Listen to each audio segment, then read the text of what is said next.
Okay, ನೋಡಿ, ಈ ಬಂದ್ ಯಾಕಾಯಿತು, ಬಂದ್ ಯಾಕೆ ವಿಫಲವಾಯಿತು ಮತ್ತೊಮ್ಮೆ ಹೇಳ್ತಾ ಇದ್ದೀವಿ. ನೀವು ಜೊತೆಯಾಗಿ ಹೋದರೆ ಮಾತ್ರ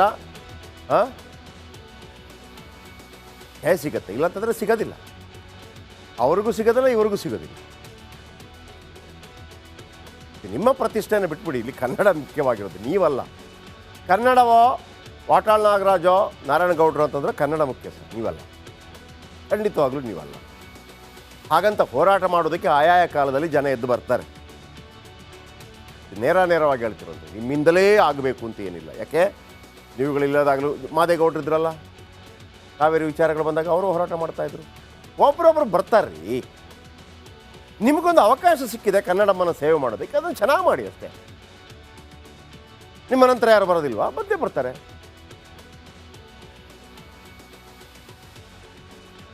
ಏನು ಇದು ನೀವು ಪ್ರತಿಷ್ಠೆಯಾಗಿ ತಗೊಂಡ್ರಿ.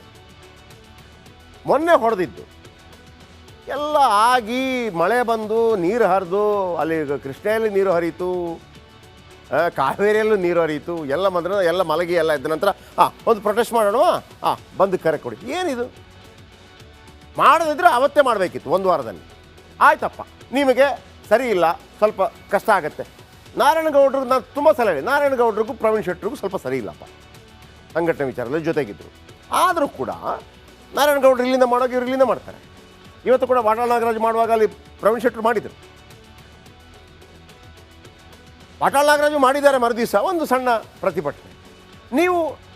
ನೀವೊಂದು ನಿರ್ಧಾರ ಕೈಗೊಳ್ಬೋದಿತ್ತಪ್ಪ. ಇಲ್ಲಪ್ಪ, ಈ ಕಡೆ ನಾವು ಮಾಡ್ತೀವಿ ಭಾಳ ಜೋರಾಗಿ, ನೀವು ಆ ಕಡೆ ಮಾಡ್ಕೊಳ್ಳಿ. ನಮ್ಮಲ್ಲಿ ಏನೇ ಒಡಕುಗಳಿದ್ರೂ ಕೂಡ ಅದು ರಾಜ್ಯ ಜನರಿಗೆ ಗೊತ್ತಾಗೋದು ಬೇಡ. ಈ ಪಾಂಡವರು ಮತ್ತು ಕೌರವರು ಒಂದೇ ವಂಶ. ಪಾಂಡವರು ಮತ್ತು ಕೌರವರಿಗೆ ಸೆಟ್ ಆಗ್ತಿರಲಿಲ್ಲ. ಆದರೆ ಹಸ್ತಿನಾವತಿಗೆ ಮೂರನೇ ಯಾರೋ ಬೇರೆ ರಾಜರು ಬಂದು ಅಟ್ಯಾಕ್ ಮಾಡುವಂಥ ಸಂದರ್ಭದಲ್ಲಿ ಇವರು ಒಟ್ಟಾಗಿ ಹೋರಾಟ ಮಾಡ್ತಾ ಇದ್ರಂತೆ ಅವರ ವಿರುದ್ಧ. ಅರ್ಥ ಆಯ್ತಾ ನಿಮಗೆ? ನಮ್ಮಲ್ಲಿ ಈಗ ನೀವು ಕೌರವರು ಯಾರು ಪಾಂಡವರು ಯಾರು ಅಂತ ಹೋಗಬೇಡಿ. ಒಂದು ಕುಟುಂಬ ಅಂತ ಹೇಳಿದೆ ನಾನು ಅಷ್ಟೇ. ಕೆಟ್ಟದ್ದು ಇರುತ್ತೆ, ಒಳ್ಳೆಯದು ಇರುತ್ತೆ, ಎಲ್ಲ ಕುಟುಂಬದಲ್ಲೂ ಇರುತ್ತೆ. ಹಾಗೇನೆ ಇವತ್ತು ಅಸಲಿಗೆ ಕರ್ನಾಟಕ ಬಂದ್ ವಿಫಲ ಆಗಿದ್ದಲ್ಲ, ಕರ್ನಾಟಕ ಬಂದನ್ನು ವಿಫಲ ಮಾಡಲಾಗಿದೆ. ಯಾರು ಮಾಡಿದ್ದು? ನಾರಾಯಣಗೌಡರು ವಿಫಲ ಮಾಡಿದ್ದ? ನೋ. ಬಂದ್ ವೈಫಲ್ಯಕ್ಕೆ ಕನ್ನಡ ಸಂಘಟನೆಗಳೇ ಕಾರಣ. ಯಾರೊಬ್ಬರಿಂದ ವಿಫಲ ಮಾಡೋಕ್ಕಾಗಲ್ಲ ರೀ. ವಾಟಾಳ್ ನಾಗರಾಜಿಂದ ಕೂಡ ವಿಫಲ ಮಾಡೋಕ್ಕಾಗಲ್ಲ, ನಾರಾಯಣಗೌಡರಿಂದ ಕೂಡ ವಿಫಲ ಮಾಡೋಕ್ಕಾಗಲ್ಲ, ಅಥವಾ ನಾರಾಯಣಗೌಡರು ಒಬ್ಬರಿಂದ ಗೆಲ್ಸೋಕ್ಕೂ ಆಗಲ್ಲ, ವಾಟಾಳ್ ನಾಗರಾಜ್ ಒಬ್ಬರಿಂದ ಗೆಲ್ಸೋಕ್ಕೂ ಆಗಲ್ಲ. ಗೆಲ್ಸೋದು ಒಬ್ಬರೇ, ಜನ. ಕನ್ನಡಕ್ಕಾಗಿ ಹೋರಾಟ ಮಾಡುವಂಥ ಕರವೇ ಇರುತ್ತಲ್ಲ, ಅದಕ್ಕೆ ಅಲ್ಲಿ ಸಂಘಟನೆಗಳು ತುಂಬ ಇರ್ತವೆ, ಜನಗಳು ತುಂಬ ಇರ್ತಾರೆ, ಅದರಲ್ಲಿ ಸದಸ್ಯರು ತುಂಬ ಇರ್ತಾರೆ. ಆದರೆ ಅವರಿಗೆ ಬೂಸ್ಟ್ ಯಾರು? ಜನಗಳು. ಕ್ರಿಕೆಟ್ ಆಡುವಾಗ ಆಡೋದು ಅನ್ನೊಂದೇ ಜನ. ಆ ಕ್ರಿಕೆಟನ್ನು ಸಂಭ್ರಮಿಸಿ ಗೆಲ್ಲಿಸೋದು ಸೋಲಿಸೋದು ಯಾರು ಹೇಳಿ? ಅಲ್ಲಿ ಸೇರಿದಂಥ ಜನ ಮತ್ತು ಟಿ ವಿಯಲ್ಲಿ ನೋಡ್ತಾ ಇರುವಂಥ ವೀಕ್ಷಕರು. ಹೌದು ತಾನೆ? ಅವರು ಡಿಸೈಡ್ ಮಾಡೋದು ಕಲ್ಲೆಸಿಬೇಕಾ ಬೇಡವಾ, ಜೈಕಾರ ಹಾಕಬೇಕಾ ಬೇಡವಾ. ಕಿಂಗ್ ಕೊಹ್ಲಿ ಅಂತ ಹೆಸರಿಡೋದು ಯಾರು? ICCನಾ? BCCI ಅಲ್ಲ, ಜನ. ಜನ ಡಿಸೈಡ್ ಮಾಡಬೇಕು. ನೀವು ಅದರ ನೇತೃತ್ವ ವಹಿಸೋದಕ್ಕೆ ನೀವು ಮಾಡ್ರಪ್ಪ ಅಂತ. ಬಂದ್ ವಿಷಯದಲ್ಲಿ ಕನ್ನಡ ಸಂಘಟನೆಗಳಲ್ಲಿ ಈಗಲ್ಲ, ಮೊದಲಿಂದಲೂ ಬಿರುಕಿದೆ. ಇವತ್ತು ಕರವೇ ನಾರಾಯಣಗೌಡರು ಹೋರಾಟ ಮಾಡಲೇ ಇಲ್ಲ.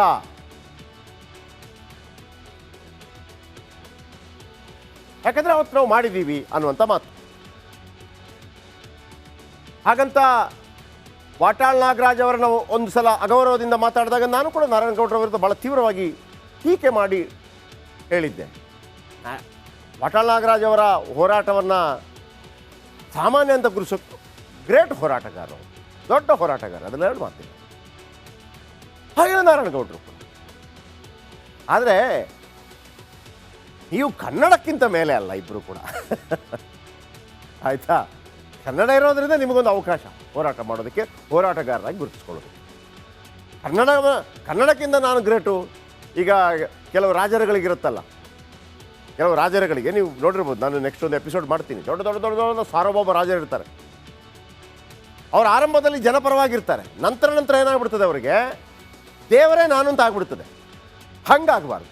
ನನ್ನಿಂದಲೇ ಕನ್ನಡ ಅಂತ ನಿಮ್ಗೆ ಬರಬಾರ್ದು. ನನ್ನಿಂದಲೇ ಕರ್ನಾಟಕ, ನಾನು ಹೇಳಿದ ತಕ್ಷಣ ಬಂದಾಗತ್ತೆ, ನಾನು ಹೇಳಿದ ತಕ್ಷಣ ಹೋರಾಟ ಆಗುತ್ತೆ. ನೋ, ಭ್ರಮೆ ಭ್ರಮೆ. ಜನಗಳೇ ಡಿಸೈಡ್ ಮಾಡಬೇಕು. ಆಮೇಲೆ ನಾರಾಯಣಗೌಡ ಹತ್ರ ಕೇಳಿದಾಗ ನಮ್ಮನ್ನು ಯಾರೂ ವಿಶ್ವಾಸಕ್ಕೆ ತೆಗೆದುಕೊಂಡಿಲ್ಲ ಅಂತ ಹೇಳಿದರು.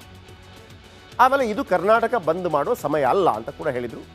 ಎಲ್ಲರೂ ಜೊತೆಯಾಗಿ ಬಂದ್ ಮಾಡಬೇಕಿತ್ತು. ಹೌದು, ನಾವು ಅವತ್ತಿಂದ ಹೇಳ್ತಾ ಇರೋದು, ಯಾರಾದರೂ ಕರೆ ಕೊಡಿ ಆರಂಭದ. ಇದು ಫಸ್ಟ್ ಕರೆ ಕೊಟ್ಬಿಡೋದು ಅವರೊಂದು ಹೋರಾಟ ಮಾಡಿದಾಗ ಅಲ್ಲ. ನೀವು ಒಂದು ವೇದಿಕೆಯಲ್ಲಿ ಬನ್ನಿ, ಜೊತೆಯಾಗಿ ಬನ್ನಿ, ಬಹುಪರಾಕ್ ನಾವು ಹಾಕ್ತೀವಿ ಬನ್ನಿ. ಪರೋಕ್ಷವಾಗಿ ವಾಟಾಳ್ ವಿರುದ್ಧ ಪ್ರವೀಣ್ ಶೆಟ್ಟಿ ಕಿಡಿಕಾರಿದ್ರು, ಆದರೂ ಅವರು ಒಂದು ಕಡೆ ಹೋರಾಟ ಮಾಡ್ತಾ ಹೋದರು. ಕನ್ನಡ ಸಂಘಟನೆಗಳ ಕಿತ್ತಾಟ ಒಂದು ಕಡೆ ಇರಲಿ, ನಮ್ಮ ರಾಜಕಾರಣಿಗಳೇ ಬಂದ್ಗೆ ಬೆಂಬಲಿಸಲಿಲ್ಲ. ಹಂಗೆ ಕೊಡೋಕ್ಕಾಗೋದಿಲ್ಲ. ಕನ್ನಡ ಸಂಘಟನೆಗಳು MS ವಿರುದ್ಧ ಹೋರಾಡ್ತಾ ಇವೆ. MS ಬ್ಯಾನ್ ಬೇಡ ಅಂತ ಸತೀಶ್ ಜಾರಕಿಹೊಳಿ ಹೇಳಿದ್ರಂತೆ. ನಾಯಕರು ಮನಸ್ಸು ಮಾಡಿದರೆ MS ಬ್ಯಾನ್ ಆಗುತ್ತೆ ಅಂತೇಳಿ ಒಂದು ಮಾತು ಕೇಳಿ ಬರ್ತಾ ಇದೆ. ಆದರೆ ನಾಯಕರಿಗೆ ಓಟು ಬೇಕು, ಬ್ಯಾನ್ ಬೇಡ. ನಿಜ, ಅಲ್ಲಿ ಮರಾಠಿಗರ ಪರವಾಗಿ ಬ್ಯಾಟ್ ಬೀಸ್ತಾರೆ ಆ ಭಾಗದಲ್ಲಿ. ಹಾಗಂತ ವೀಕ್ಷಕರೇ ಒಂದು ಹೇಳ್ತೀನಿ, ಯಾವುದೇ ಸಂಘಟನೆಗಳನ್ನು ಆ ಥರ ಬ್ಯಾನ್ ಮಾಡೋಕ್ಕೆ ಬರಲ್ಲ. ಸತೀಶ್ ಜಾರಕಿಹೊಳಿ ನೋಡಿ, ನಾವು ಏನು ಮಾಡಬೇಕಾಗಿದ್ರೆ ನೋಡ್ರಪ್ಪ, ನಿಮ್ದೇನಿದೆ ಮಹಾರಾಷ್ಟ್ರದಲ್ಲಿ ಈಗ ಹೆಂಗೆ ಕರ್ನಾಟಕ ರಕ್ಷಣಾ ವೇದಿಕೆ ಕನ್ನಡ ಪರವಾಗಿ ಇಲ್ಲಿ ಕರ್ನಾಟಕದಲ್ಲಿ ಹೋರಾಟ ಮಾಡ್ತಿರುವಾಗ ಅದನ್ನು ಬ್ಯಾನ್ ಮಾಡೋಕ್ಕಾಗತ್ತಾ ಮತ್ತೊಬ್ಬರು ಬಂದು? ಆಗಲ್ಲ. ಹಾಗೇನೆ ಅಲ್ಲಿಯ ಬ್ಯಾನ್ ಅಷ್ಟು ಈಸಿ ಅಲ್ಲ. ಆದರೆ ಏನು ಹಾಗಿದ್ರೆ ಏನು ರೀ, ಅವರೆಲ್ಲ ಹಿಂಗೆ ಮಾಡ್ತಾರೆ.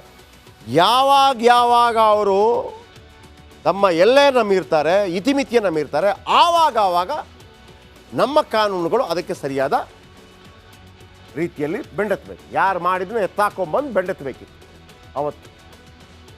ಆ ರೀತಿ ಸರ್ಕಾರಗಳು ನಮ್ಮ ಪೊಲೀಸರಿಗೆ ಅವಕಾಶವನ್ನು ಕೊಡಬೇಕು. ಇಲ್ಲಿ MS ಅಥವಾ ಕರವೇ ಇವರ ಹಗ್ಗಜಗ್ಗಾಟದಲ್ಲಿ ಪೆಟ್ಟು ತಿನ್ನೋದು ಯಾರು ಹೇಳಿ? Rickshaw driver, lorry driver, bus driver, bus conductor. ಆಮೇಲೆ ನಾವು ಬಂದ್ ಮಾಡ್ತೀವಲ್ವ ಕರ್ನಾಟಕ, ಅಲ್ರಿ ಬಂದ್ ಮಾಡಿ ನಮಗೇನು ಲಾಭ? ಅವರಿಗೆ ನಷ್ಟ ಮಾಡಬೇಕಲ್ಲ, ನಮಗೆ ಯಾಕೆ ನಷ್ಟ ಮಾಡ್ಕೊ? ನನಗೆ ಈ ಪ್ರಶ್ನೆಗೆ ಯಾವತ್ತೂ ಉತ್ತರ ಸಿಕ್ಕೇ ಇಲ್ಲ ಇಲ್ಲಿ ತನಕ. ಮಹಾರಾಷ್ಟ್ರ ನಮ್ಮ ಮೇಲೆ ದಬ್ಬಾಳಿಕೆ ಆಯ್ತಪ್ಪ, ವಾಟಾಳ್ ನಾನೊಂದು ಮಹಾರಾಷ್ಟ್ರ ನಮ್ಮ ಮೇಲೆ ದಬ್ಬಾಳಿಕೆ ಮಾಡ್ತೀವಿ, ನಾವು ಯಾಕೆ ಬಂದ್ ಮಾಡಬೇಕು? ಯಾಕತ್ತಿದ್ರೆ ನಾವು ಒಳಗೆ ನುಗ್ಗಿ ಅಲ್ಲಿ ಬಂದ್ ಮಾಡಿಸೋಣ. ನಾವಂತೂ ಒಂದು ಕೇಳ್ತೀವಪ್ಪ, ಕಾಂಜಿ ಪಿಂಜಿ ಪಾಪ ಆ ರಿಕ್ಷಾ ಡ್ರೈವರ್ ಇವರಿಗೆಲ್ಲ ಹೊಡಿಬೇಡಿ, ಅವರನ್ನು ಮುಟ್ಟುವ ತಾಕತ್ತಿದೆಯಾ? ನಮ್ಮ ಮುಖ್ಯಮಂತ್ರಿಗಳನ್ನು ಮುಟ್ಟು ನೋಡೋಣ, ಬಿಡ್ತೀವಾ? ನಮ್ಮ ಉಪಮುಖ್ಯಮಂತ್ರಿಗಳನ್ನು ಮುಟ್ಟು ನೋಡೋಣ, ಬಿಡ್ತೀವಾ? ಹಾಗೆ ನಾವು ಅಷ್ಟೇ, ಕಾಂಜಿ ಪಿಂಜೆಲ್ಲ ಹೋಗೋದಿದ್ರೆ ಮುಟ್ಟೋದಿದ್ರೆ ಅಲ್ಲಿ ರಾಜಕಾರಣಿಗಳನ್ನೇ ಮುಟ್ಟಬೇಕು. ನುಗ್ಗೋದಿದ್ರೆ ಬೆಳಗಾವಿ ಒಳಗೆ ನುಗ್ಗಬೇಕು.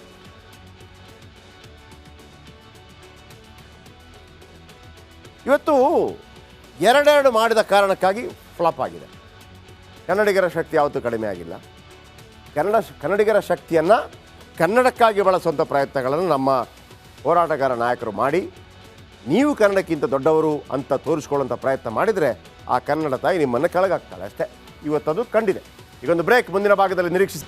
ಓಕೆ ನೋಡಿ, ಈ ಬಂದ್ ಯಾಕಾಯಿತು, ಬಂದ್ ಯಾಕೆ ವಿಫಲವಾಯಿತು ಮತ್ತೊಮ್ಮೆ ಹೇಳ್ತಾ ಇದ್ದೀವಿ. ನೀವು ಜೊತೆಯಾಗಿ ಹೋದರೆ ಮಾತ್ರ ಸಿಗತ್ತೆ, ಇಲ್ಲಂತಂದರೆ ಸಿಗೋದಿಲ್ಲ.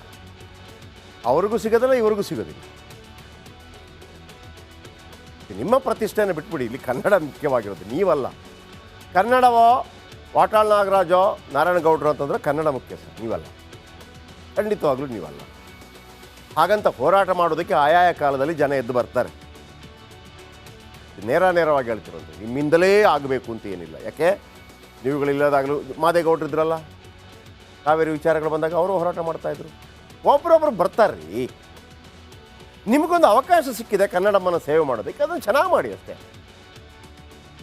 ನಿಮ್ಮ ನಂತರ ಯಾರು ಬರೋದಿಲ್ವಾ? ಬಂದೇ ಬರ್ತಾರೆ.